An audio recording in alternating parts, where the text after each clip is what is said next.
पढ़ने का टाइमिंग क्या होता है? टाइमिंग जो होता है वो टाइम क्या होगा हमारे पढ़ने का? तो टाइमिंग के बारे में अगर मैं डिस्कस करूं, 99% बच्चे को ये पता ही नहीं होता कि हम पढ़ें क्या, कब पढ़ें, कैसे पढ़ें। इन सब चीजों को अगर आप अच्छे से फॉलो करेंगे तभी आप अपने करियर पे गोल्ड को अचीव कर सकते हैं। हम सिर्फ गोल्ड अचीव करने के लिए पढ़ते हैं लेकिन हमारा मानसिकता बहुत वीक होता है, हमें थोड़ा प्रॉब्लम होती है, हम अपने गोल से पीछे हट जाते हैं। कैसे पढ़ेंगे, क्या पढ़ेंगे, वो चीज मैं बता रहा हूं आपको। अगर आपको अपने लक्ष्य को कामयाब करना है, अगर लक्ष्य में पाना है, जैसे बोर्ड एग्जाम हर एक का सपना होता है, बोर्ड एग्जाम में हम टॉपर बने, बढ़िया करें, उसके लिए आपको थोड़ा एग्रेसर होना पड़ेगा। सबसे पहले क्रेजी बनना पड़ेगा। क्रेजी मतलब होता है आपको ठानना पड़ेगा कि हमें ये चीज पाना है एट एनी हाउ। आज के दौर में 300 नंबर कोई बड़ी बात नहीं है, आसानी से लाता है, लेकिन आप टॉपर बनने के लिए टॉपर जैसा आपको मेहनत करना पड़ेगा। उसके लिए आपको समय का कुछ मतलब जो टाइमिंग का कंडीशंस होता है वो आपको फॉलो करना पड़ेगा। आपको अगर मैं बात करूं पढ़ने का तरीका होता है कब, ये मैं बता रहा हूं कब क्या पढ़ना चाहिए। तो सबसे पहले अगर मैं बात करूं तो जैसे आप जो जगने का टाइम होता है, 99% बच्चे क्या होते हैं 6 बजे जगते हैं और उस समय उठ करके उबासी लेता है, ये करता है, वो करता है, जिससे आपको आधा घंटा खत्म, पढ़ने का समय नहीं। तो मैं आपको कहूंगा कि आप जगने का प्रयास कीजिए 4 बजे।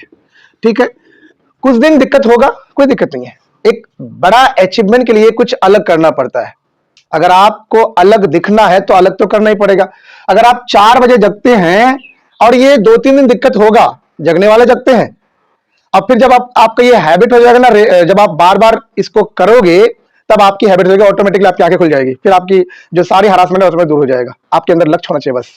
अगर आप 4 बजे जग जाते हैं तो आप आधा घंटा इधर उधर कर लीजिए, फ्रेश हो जाइए अच्छे से। उसके बाद उस समय आप जो उस समय जो बात होती है ना, उस समय माइंड हमेशा फ्रेश रहता है और उस समय इन्वायरमेंट बहुत ही शांत रहता है। तो दैट टाइम मैं कहूंगा कि आप उस समय कोई भी ऑब्जेक्टिकल चीजें रिमेंबर कीजिए, उसको स्टडी कीजिए, क्योंकि आपके सिलेबस में 50% ऑब्जेक्टिव भी तो होता है।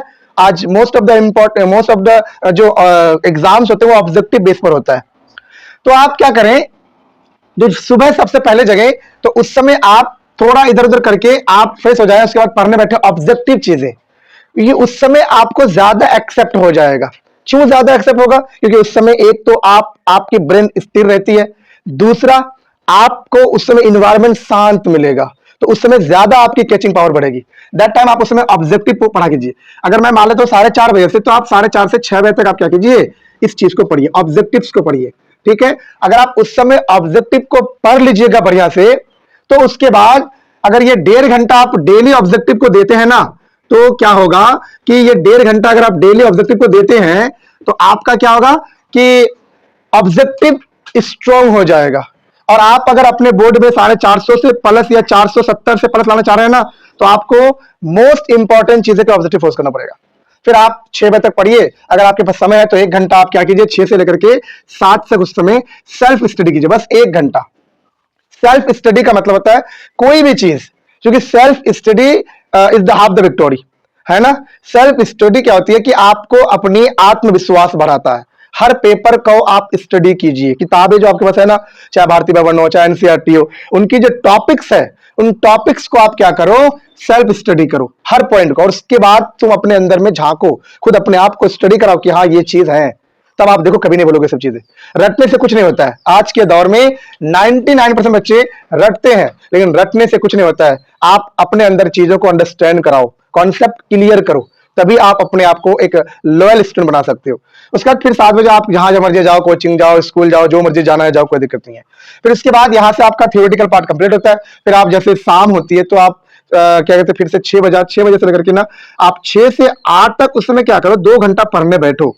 2 घंटा उसमें आपको क्या पढ़ना पता है? आपको उस समय जो आपको 2 घंटा पढ़ना है, वो आपको पढ़ना है कोई भी जो क्वेश्चन आंसर चीजें होती है, जैसे हर पेपर का क्वेश्चन आंसर होता है ना, साइंस का हो गया, बायोलॉजी का, या फिर केमिस्ट्री का, फिजिक्स का अलग अलग से, या फिर सोशल साइंस में अलग अलग पेपर का, उसमें क्वेश्चन आंसर को रीड करो।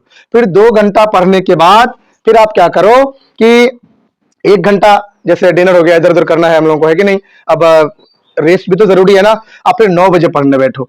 9 बजे से लेकर के आपको ना 9 से लेकर के एटलीस्ट 11 बजे तक आपको पढ़ना ही है। ये 2 घंटा आपको सिर्फ मैथ रिवाइज करना, उसमें कुछ नहीं करना, और मैथ ही सिर्फ उठक बैठक करना उस समय 2 घंटा। अगर आप ये 2 घंटा मैथ पढ़ लेते हो, उसमें मैथ रिवीजन करना है, जितना मर्जी मैथ रिवाइज करो, मैथ को कॉन्सेप्ट करना तो रिवाइज करना पड़ेगा।